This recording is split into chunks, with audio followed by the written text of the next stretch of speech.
Yeah, bonjour, voilà encore. Aujourd'hui, on va faire l'évaluation personnelle tout ensemble. Donc, jouez avec moi. OK, le passé composé à l'imparfait, c'est ce qu'on va faire ici.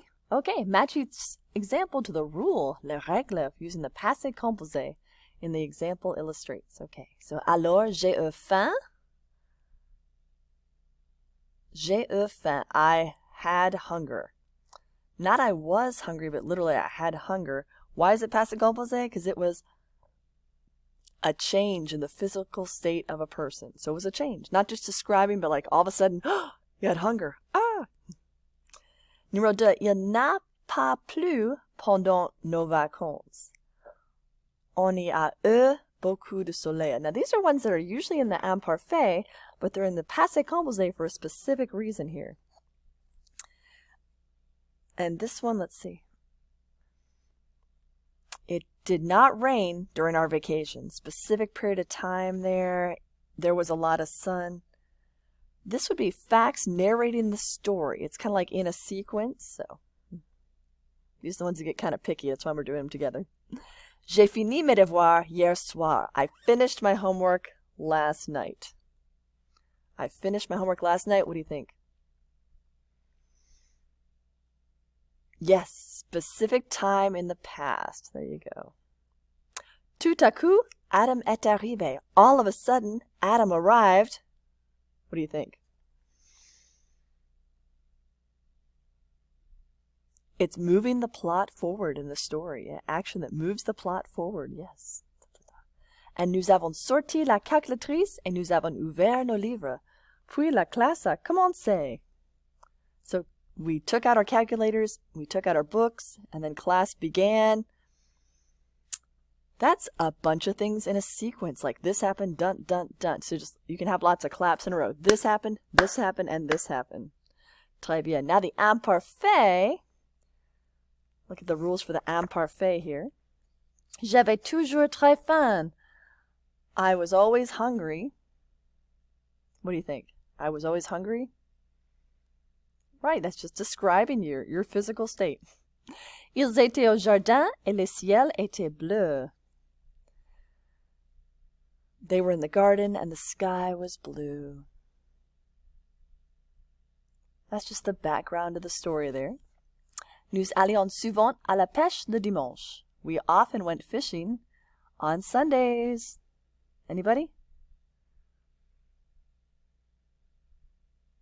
We're going to go with habitual past actions. It's a habit. That means over and over. Habitual means over and over. We would often go swimming like every Sunday.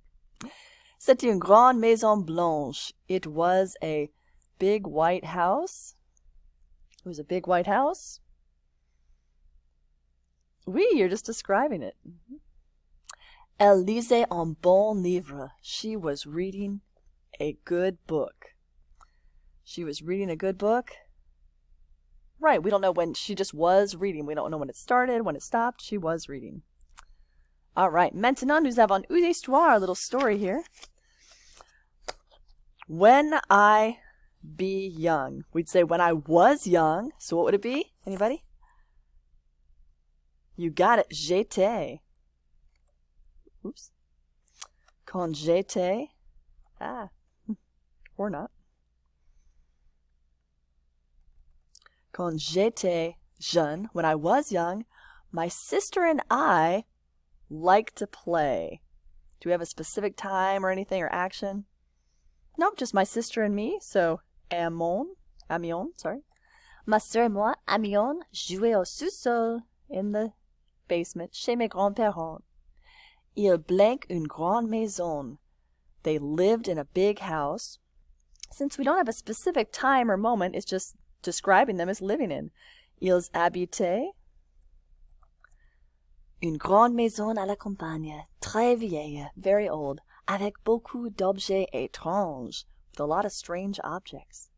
Un jour, one day, I found a little black bag. I found. Ooh, yep, you're already clapping there. J'ai trouvé un petit sac noir. Et dans le sac, il y... And it's just il y a, there is. So in the past, there was Il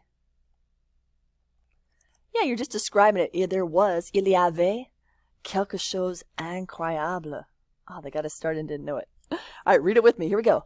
Quand j'étais très jeune. Oh, let's start again. Quand j'étais jeune, ma sœur et moi avons joué au sous-sol chez mes grands-parents. Ils habitaient une grande maison à la campagne, très vieille, avec beaucoup d'objets étranges. Un jour, j'ai trouvé un petit sac noir. Et dans le sac, il y avait quelque chose d'incroyable. Hey, tout parfait. Merci.